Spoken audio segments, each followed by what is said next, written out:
Hey guys, so today we're going to be taking a look at week 2 of the LEGO Star Wars Advent Calendar for 2021. So since I'm in Australia, some time zone things will be different, so this video will contain spoilers for Advent Calendar days 4, 5, 6, 7, 8, 9, and 10. So if you haven't gone all the way up to 10 yet, maybe just add the video to your watch later playlist and come back to it. Day 4 was the eWeb Snowball Launcher. So, as we can see, it has this stud shooter on top, possibly one of the last LEGO Star Wars sets to include this style of stud shooter. We've got this piece on the back for the handle. As you can see, we've got some see-through parts at the bottom, some trans-clear parts to make sure it holds up, because these levers that it uses as legs are quite weak, so it would normally fall over if it didn't have that, or just be able to squash down when you press down on it, but luckily since they've got those in there, it's not going to do that. So I said snowball launcher because it's got these white studs, which are supposed to be snowballs that you can put in there and shoot, just like that. And so there are actually two included, one that goes in there and one just as a spare. However, it also has spare parts, so included in the spare parts is a third stud, so it actually has 3. I'll bring over the previous eWeb blaster from the 2020 AT-80 just so we can compare them. So yeah, this one uses a different piece for the legs, which I like better. Honestly, I think I just like this one better in general. I think it's just a better eWeb blaster overall, but this one has the stud shooter so you can actually shoot out the snowballs. And with this eWeb, you can of course attach the Stormtrooper from day 3 to it that we looked at in the week 1 video. So yep, there we go, that's what it looks like with the Stormtrooper holding it. Day 5 was actually these two targets. So not the most exciting advent calendar build, but I reckon they were still in good inclusion. Each of them is just 3 parts, this black one, grey bracket, and this 2x2 circular red tile. And yep, they're both just exactly the same. And if we bring over the eWeb from yesterday, gotta grab a snowball for it as well. If we load this up, you can see that they line up pretty much perfectly, so you can actually shoot them over, which is good. So here we have the Imperial Troop Transporter.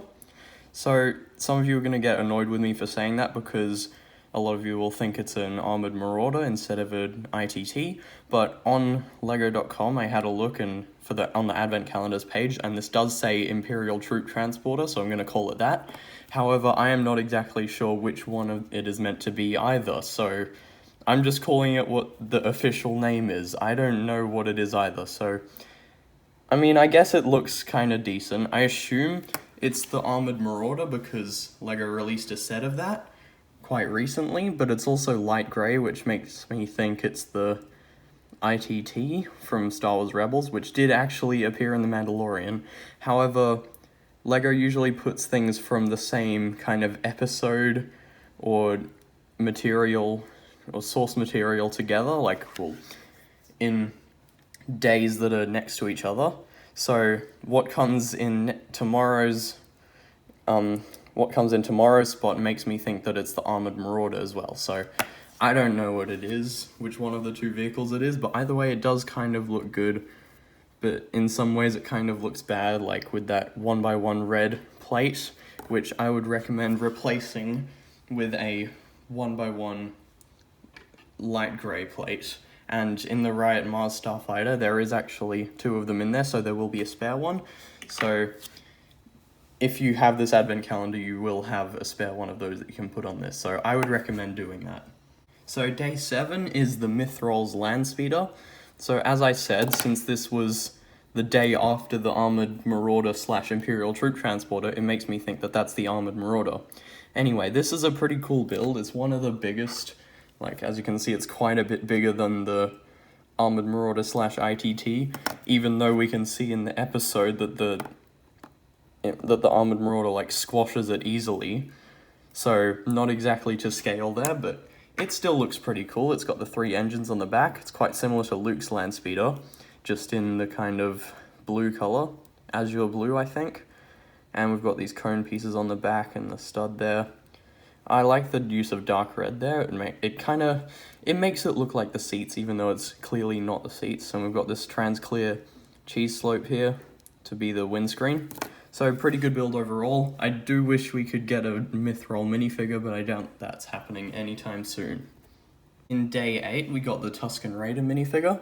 So this is the smallest build so far, technically, because the Stormtrooper was 4 pieces because it had the head and helmet. This one is just 3, although I think Grogu's in his own day and he's 2 pieces, so it won't be the smallest overall, but the smallest so far. So yeah, it's just the same Tusken Raider minifigure from Trouble on Tatooine and I think Obi-Wan's hut, except the one from Obi-Wan's hut had a dark grey thing on the bottom of the Tusken Raider stick, while Trouble on Tatooine had a light grey one. However, this one technically doesn't come with the Tusken Raider staff. That comes in a later day. But yeah, it's the same figure that we've been getting. So I guess it's good to expand your Tusken Raider camp, but it's nothing new. For day 9, we got the Tusken Raider weapon stand. So we've got a few cheese slopes in here in this 2x2 slope. It's all on a 2x4 plate, and it's got this clip here to attach the Tusken Raider's gaffy stick. So yeah, you can give this to the Tusken Raider. Show you what that looks like here. There we go. So yeah. I'm not really sure about this. It's like, weapon stands make sense for like the Imperial guys and stuff, but for a Tusken Raider, really, it's just like a little section of Tatooine to attach the gaffy stick to. So pretty good, I guess, but not too great. And for day 10, we got a miniature Tusken Raider ballista. So yeah, this is just a scaled down version of the one we got in Trouble on Tatooine. I actually have 2 of Trouble on Tatooine, so this isn't going to come in much use to me since I have 2 of the larger one. But either way, it's pretty cool to have still. You can attach the Tusken Raider onto the handlebars there. And oh yeah, it's a lot wider than I thought it'd be, but yeah, that's just something I thought I'd point out. Like the E-Web, it came with 2 snowballs, 2 white studs as snowballs, but there was a spare one included, so 3 in total. And you can put that in there and fire it. And I noticed that with this, it's not level with the targets like the E-Web is, but I think we should still be able to knock it over. Yeah, that works just fine. So that was week 2 of the LEGO Star Wars 2021 Advent Calendar. Make sure you tune in next Friday for the next week, going from the 10th, obviously, to the 17th. And then there'll be one more video that goes to the 24th. Which is the last day of the Advent Calendar. So 2 more of these upcoming, and I'll see you in the next video. Goodbye.